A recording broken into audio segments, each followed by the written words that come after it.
Faire appel ou non de la pénalité infligée par Bruxelles à Apple, le gouvernement irlandais n'est pas parvenu à se mettre d'accord ce mercredi. 13 milliards d'euros, le montant des arriérés d'impôts réclamés aux géants américains à la pomme, c'est pourtant 23% du budget annuel du pays. Alors, pourquoi hésiter à les encaisser ?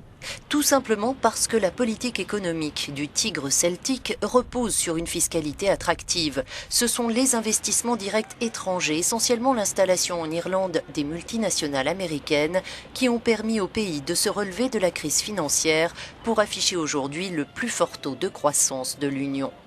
Avec un impôt sur les sociétés à 12,5%, l'Irlande offre des conditions imbattables aux entreprises étrangères cherchant à s'implanter en Europe.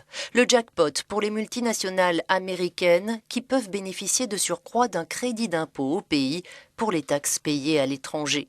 Nombre de grandes entreprises ont qui plus est bénéficié de rescrits fiscaux dans l'Union, comme Apple en Irlande. La décision de Bruxelles d'assimiler ces traitements de faveur à des aides d'État crée un précédent. Il y aura certainement d'autres cas, estime cet analyste. Les multinationales américaines font les meilleures cibles parce qu'elles ont les plus gros moyens. Elles ont été très efficaces à faire des affaires en Europe sans payer trop d'impôts. Mais le climat politique veut que dorénavant elles s'acquittent de leurs impôts. La plupart des multinationales américaines ont un siège en Irlande. Avant Apple, la Commission européenne avait condamné Starbucks aux Pays-Bas, Fiat au Luxembourg et des multinationales en Belgique à s'acquitter d'arriérés d'impôts. Amazon est à présent dans le collimateur de Bruxelles pour des avantages fiscaux au Luxembourg.